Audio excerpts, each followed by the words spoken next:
ನಮಸ್ಕಾರ ಸ್ನೇಹಿತರೆ, ನಾನು ಮೃತ್ಯುಂಜಯ ಶೆಕ್ಕಿ, ಧಾರವಾಡ, ಕರ್ನಾಟಕ. ನನ್ನ ಯೂಟ್ಯೂಬ್ ಚಾನಲ್ ಸ್ವಯಂ ಸಿದ್ಧಿ ಕಾರ್ಯಕ್ರಮಕ್ಕೆ ನಿಮಗೆ ಸ್ವಾಗತ ಮಾಡುತ್ತೇನೆ. ಸ್ನೇಹಿತರೆ, ನಾವು ಕಳೆದ ಕೆಲವು ವಿಡಿಯೋಗಳಲ್ಲಿ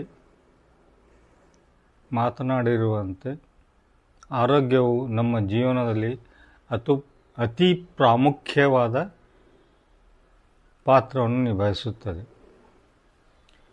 ನಿಮ್ಮ ಹತ್ತಿರ 100 ಕೋಟಿ ಸಂಪತ್ತಿದ್ದರೂ ಅದನ್ನು ಅನುಭವಿಸಲಿಕ್ಕೆ ನಿಮಗೆ ಆರೋಗ್ಯ ಬೇಕೇ ಬೇಕು. ಹಾಗಾಗಿ ಆರೋಗ್ಯದ ಬಗ್ಗೆ ನಾವು ತುಂಬ ಜಾಗರೂಕತೆಯಿಂದ ಇರಬೇಕು. ಮತ್ತು ನಾವು ಸದಾ ಆರೋಗ್ಯದಿಂದ ಇರಲು ಏನು ಮಾಡಬೇಕು ಎಂದು ನಾನು ನಿಮಗೆ ಕೆಲವೊಂದು ಉದಾಹರಣೆಗಳನ್ನು ಹೇಳುತ್ತಾ ಹೋಗ್ತೇನೆ, ಕೆಲವೊಂದು ಪ್ರಾಕ್ಟೀಸ್ಗಳನ್ನು ಹೇಳುತ್ತೇನೆ. ಸ್ನೇಹಿತರೆ, ನೀವು ಇನ್ನೂ ನನ್ನ ಚಾನಲ್ಗೆ ಸಬ್ಸ್ಕ್ರೈಬ್ ಮಾಡಿಲ್ಲ ಅಂದರೆ ಸಬ್ಸ್ಕ್ರೈಬ್ ಮಾಡಿ ಹಾಗೂ ಬೆಲ್ ಐಕಾನ್ ಒತ್ತಿ.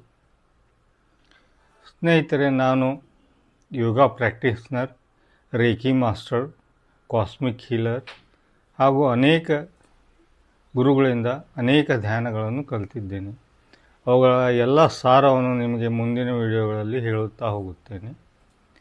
ಈಗ ನಾವು ಸದಾ ಆರೋಗ್ಯದಿಂದ ಇರಲು ಏನು ಮಾಡಬೇಕು ಅದನ್ನು ನಾನು ನಿಮಗೆ ಹೇಳುತ್ತೇನೆ.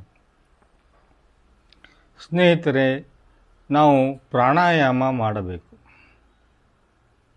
ಪ್ರಾಣ ಪ್ಲಸ್ ಆಯಾಮ, ಪ್ರಾಣಕ್ಕೆ ಒಂದು ಹೊಸ ಆಯಾಮ ಕೊಡುವ ಒಂದು ವಿಧಾನವೇ ಪ್ರಾಣಾಯಾಮ ಎಂದು ಕರೆದುಕೊಳ್ಳುತ್ತದೆ. ಇದನ್ನು ನೀವು ಯೋಗ ಗುರುಗಳಿಂದ ಖುದ್ದು ಹೋಗಿ ಕಲಿತುಕೊಳ್ಳಬೇಕು. ಅದರಿಂದ ಮುಂದೆ ಆಗುವ ಅಡೆತಡೆಗಳು ಅಥವಾ ಅನಾಹುತಗಳನ್ನು ನಾವು ತಪ್ಪಿಸಬಹುದು. ಮೊದಲನೇ ಪ್ರಾಣಾಯಾಮ ಕಪಾಲಭಾತಿ. ಈ ಪ್ರಾಣಾಯಾಮವು ನಮ್ಮ ದೇಹದ ಕಲ್ಮಶಗಳನ್ನು ತೆಗೆದುಹಾಕುತ್ತದೆ ಮತ್ತು ನಮ್ಮ ರಕ್ತನಾಳದಲ್ಲಿ ಉಂಟಾಗಿರುವ ಅಡೆತಡೆಗಳನ್ನು ನಿವಾರಣೆ ಮಾಡುತ್ತದೆ ಹಾಗೂ ನಮ್ಮ ರಕ್ತವು ಸರಾಗವಾಗಿ ಸಂಚರಿಸಲು ಸಹಕಾರ ಮಾಡುತ್ತದೆ. ಮತ್ತು ನಮ್ಮ ದೇಹದಲ್ಲಿ ಎಲ್ಲೇ ಗಂಟುಗಳಿದ್ದರೂ ಕಪಾಲಭಾತಿ ಮಾಡೋದರಿಂದ ಅವು ನಿಧಾನವಾಗಿ ಕರಗಲು ಪ್ರಾರಂಭ ಮಾಡುತ್ತವೆ. ಹೆಣ್ಣು ಮಕ್ಕಳು ಇದನ್ನು ಮಾಡುವಾಗ ಸ್ವಲ್ಪ ಜಾಗ್ರತೆ ವಹಿಸಬೇಕು. ನಿಮಗೆ ಪೀರಿಯಡ್ಸ್ ಆದಾಗ 5 ದಿನ ಈ ಪ್ರಾಣಾಯಾಮವನ್ನು ಮಾಡಬಾರದು. ಎರಡನೆಯ ಪ್ರಾಣಾಯಾಮ ಅನುಲೋಮ ವಿಲೋಮ. ಇದನ್ನು ನೀವು 10 ರಿಂದ 15 ನಿಮಿಷ ಮಾಡಬಹುದು. ಇದನ್ನು ಎಷ್ಟು ಹೆಚ್ಚಿಗೆ ಮಾಡುತ್ತೀವೋ ಅಷ್ಟು ನಮ್ಮ ಮನಸ್ಸು ಶಾಂತಗೊಳ್ಳುತ್ತಾ ಹೋಗುತ್ತದೆ ಮತ್ತು ನಮ್ಮ ನಿದ್ರೆಗೆ ಒಳ್ಳೆಯ ಸಹಕಾರಿಯಾಗುತ್ತದೆ.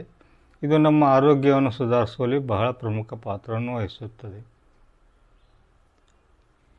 ಹಾಗೆಯೇ 3ನೇ ಪ್ರಾಣಾಯಾಮ ಭ್ರಾಮರಿ.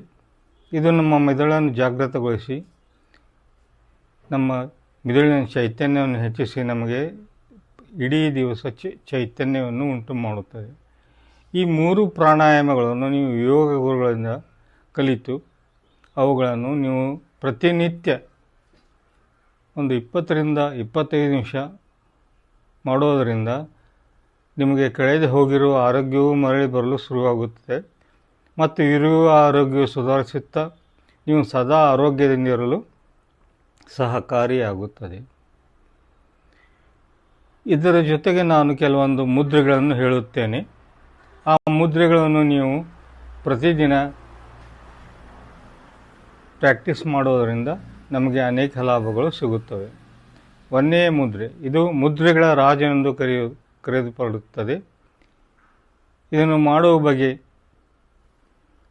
ಹೀಗೆ: ನಾವು ನಮ್ಮ ಹೆಬ್ಬೆರಳನ್ನು ನಮ್ಮ ತೋರು ಬೆರಳಿಗೆ ಹಚ್ಚಿ ಹೀಗೆ ಕುಳಿತುಕೊಳ್ಳಬೇಕು. ಇದನ್ನು ನಾವು ಯಾವಾಗ ಬೇಕಾದರೂ ಮಾಡಬಹುದು. ಇದಕ್ಕೆ ಸಮಯದ ಪರಿಮಿತಿ ಇಲ್ಲ. ಇದರಿಂದ ನಮ್ಮ ಮಿದುಳು ಶಾಂತಗೊಂಡು ನಮಗೆ ಒಳ್ಳೆಯ ನಿದ್ರೆ ಬರಲು ಸಹಕಾರಿಯಾಗುತ್ತದೆ. ನಮಗೆ ಹೊಸ ಚೈತನ್ಯ ಬರುತ್ತದೆ ಹಾಗೂ ಅನೇಕ ವಿಷಯಗಳಲ್ಲಿ ನಮಗೆ ಒಳ್ಳೆಯ ಲಾಭಗಳು ಆಗುತ್ತವೆ. 2ನೇ ಮುದ್ರೆ ಅಪಾನ ಮುದ್ರೆ ಅಥವಾ ಪುಷ ಮುದ್ರೆ ಎಂದು ಕರೆಯುತ್ತಾರೆ. ಅದನ್ನು ಮಾಡುವ ಬಗೆ ನಮ್ಮ ಮಧ್ಯದ ಬೆರಳು ಹಾಗೂ ಉಂಗುರ ಬೆರಳುಗಳನ್ನು ನಮ್ಮ ಹೆಬ್ಬೆರಳಿಗೆ ತಾಗಿಸಿ ಹೀಗೆ ಮೇಲ್ಮುಖವಾಗಿ 15 ನಿಮಿಷ ಅಥವಾ 20 ನಿಮಿಷ ಕುಳಿತುಕೊಳ್ಳೋದ್ರಿಂದ ನಮ್ಮ ದೇಹದ ಕಲ್ಮಶಗಳು ನಿಧಾನವಾಗಿ ಹೊರಗೆ ಹೋಗಲು ಪ್ರಾರಂಭವಾಗುತ್ತವೆ. ಇದರಿಂದ ನಮ್ಮ ದೇಹವು ಶುದ್ಧವಾಗುವುದರ ಜೊತೆಗೆ ನಮಗೆ ಹೊಸ ಚೈತನ್ಯ ಬರುತ್ತದೆ. ಈ ಮುದ್ರೆಯ ಜೊತೆಗೆ ನಾವು 3ನೇ ಮುದ್ರೆ ಪ್ರಾಣ ಮುದ್ರೆ. ಇದು ಒಂದು ಡೈನಮೋ ಇದ್ದಂತೆ ನಮ್ಮ ಉಂಗುರ ಬೆರಳು ಮತ್ತು ಕಿರಬೆರಳು ಎರಡನ್ನು ನಾವು ಹೀಗೆ ನಮ್ಮ ಹೆಬ್ಬೆಟ್ಟಿಗೆ ತಾಗಿಸಿದರೆ ಇದು ಪುಷ ಮುದ್ರೆ ಎನಿಸಿಕೊಳ್ಳುತ್ತದೆ. ಇದನ್ನು ನಾವು 10 ರಿಂದ 15 ನಿಮಿಷ ಎಲ್ಲ ಮುದ್ರೆಗಳು ಆದ ಮೇಲೆ ಇದನ್ನು ಮಾಡಬೇಕು. ಈಗ ನಾನು 2 ಚಿಕಿತ್ಸಾ ಮುದ್ರೆಗಳನ್ನು ಹೇಳುತ್ತೇನೆ. ಅವುಗಳನ್ನು ನೀವು ತೊಂದರೆ ಇದ್ದಲ್ಲಿ ಮಾಡಬಹುದು. ಒಂದನೆಯದ್ದು ವಾಯು ಮುದ್ರ. ಅದನ್ನು ಮಾಡುವ ಬಗೆ ಹೇಗೆ? ನಮ್ಮ ತೋರು ಬೆರಳನ್ನು ನಮ್ಮ ಹೆಬ್ಬೊಟ್ಟಿನ ಕೆಳಗಡೆ ಈ ರೀತಿಯಾಗಿ ಹಚ್ಚಿ 15 ನಿಮಿಷ ಕುಳಿತುಕೊಂಡರೆ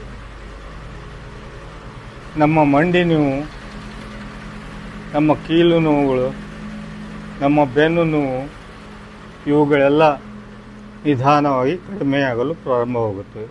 ರೋಗದ ತೀವ್ರತೆ ಅತಿ ಹೆಚ್ಚಿದ್ದಲ್ಲಿ ಇದನ್ನು 45 ನಿಮಿಷಗಳವರೆಗೂ ನಾವು ಇದನ್ನು ಅಭ್ಯಾಸ ಮಾಡಬಹುದು. ಆದರೆ ಇದನ್ನು ಮಾಡುವಾಗ ನಾವು ಕುಳಿತೇ ಇರಬೇಕು ಮತ್ತು ನಮ್ಮ ರೋಗ ಕಡಿಮೆಯಾದ ತಕ್ಷಣ ಇದನ್ನು ಮಾಡುವುದನ್ನು ನಿಲ್ಲಿಸಬೇಕು. 2ನೇ ಮುದ್ರೆ ಸ್ತ್ರೀಯರಿಗೆ ಅತಿ ಮುಖ್ಯವಾದ ಮುದ್ರೆ. ಸ್ತ್ರೀಯರಲ್ಲಿ ಈಗಿನ ಕಾಲಮಾನದಲ್ಲಿ ಸ್ತ್ರೀಯರಿಗೆ ಪೀರಿಯಡ್ಸ್ ಟೈಮದಲ್ಲಿ ಅತಿಯಾದ ರಕ್ತಸ್ರಾವ, ಅತಿಯಾದ ಹೊಟ್ಟೆ ನೋವು ಹಾಗೂ ಬೆನ್ನು ಸೆಳೆತ ಇವೆಲ್ಲ ಆಗುತ್ತಾ ಇದ್ದಾವೆ. ಅದನ್ನು ತಡೆಯಲು ನಾವು ಒಂದು ಯೋನಿ ಮುದ್ರಾವನ್ನು ಮಾಡಬೇಕು. ಅದನ್ನು ಮಾಡುವ ಬಗ್ಗೆ ಹೀಗೆ ನಮ್ಮ ಕೈಗಳನ್ನು ಹೀಗೆ ಲಾಕ್ ಮಾಡಿ ತೋರು ಬೆರಳುಗಳನ್ನು ಹೀಗೆ ಕೂಡಿಸಿ ನಮ್ಮ ಹೆಬ್ಬೆರಳುಗಳನ್ನು ಸೇರಿಸಿ ಹೊಕ್ಕಳ ಮೇಲೆ ಇಟ್ಟು 15 ರಿಂದ 20 ನಿಮಿಷ ಇದನ್ನು ನಾವು ಅಭ್ಯಾಸ ಮಾಡಬೇಕು. ಇನ್ನೊಮ್ಮೆ ನೋಡಿ, ಎಲ್ಲ ಬೆರಳುಗಳನ್ನು ಲಾಕ್ ಮಾಡಿ ತೋರು ಬೆರಳುಗಳನ್ನು ಹೀಗೆ ಹಿಡಿದು ನಮ್ಮ ಹೆಬ್ಬೆರಳುಗಳನ್ನು ಹೀಗೆ ಹಿಡಿದು ನಮ್ಮ ಹೊಕ್ಕಳ ಮೇಲೆ ಹೀಗೆ ಇಟ್ಟು ಈ ಅಭ್ಯಾಸವನ್ನು ನಾವು ಮಾಡಬೇಕು. ಇದನ್ನು ನಿರಂತರ 90 ದಿವಸ ಮಾಡಿದರೆ ಸ್ತ್ರೀಯರಿಗೆ ಆಗುವ ಎಲ್ಲ ದೋಷಗಳು ನಿವಾರಣೆಯಾಗುತ್ತವೆ. 90 ದಿವಸದ ನಂತರ ಇದನ್ನು ನೀವು ನಿಲ್ಲಿಸಬಹುದು. ಈ ಎಲ್ಲ ಸಂಗತಿಗಳನ್ನು ನೀವು ಮಾಡುತ್ತಾ ಹೋದಲ್ಲಿ ನಿಮ್ಮ ಆರೋಗ್ಯವು ಸುಧಾರಣೆಗೊಂಡು ನಿಮ್ಮ ಬದುಕಿನಲ್ಲಿ ನವ ಉಲ್ಲಾಸ ಮೂಡುತ್ತದೆ. ನಿಮಗೆ ಯಾವುದಾದರೂ ರೋಗದ ಬಗ್ಗೆ ಅಥವಾ ನೋವಿನ ಬಗ್ಗೆ, ಮುದ್ರೆಗಳ ಬಗ್ಗೆ ಏನಾದರೂ ಮಾಹಿತಿ ಬೇಕಾದಲ್ಲಿ ನನಗೆ ಕಾಮೆಂಟ್ ಮಾಡಿದಲ್ಲಿ ಅದಕ್ಕೆ ತಕ್ಕ ಮುದ್ರೆಗಳನ್ನು ನಾನು ಹೇಳುತ್ತೇನೆ. ಈ ವಿಡಿಯೋವನ್ನು ನೀವು ನೋಡಿದ್ದಕ್ಕೆ ಧನ್ಯವಾದಗಳು. ಥ್ಯಾಂಕ್ಸ್.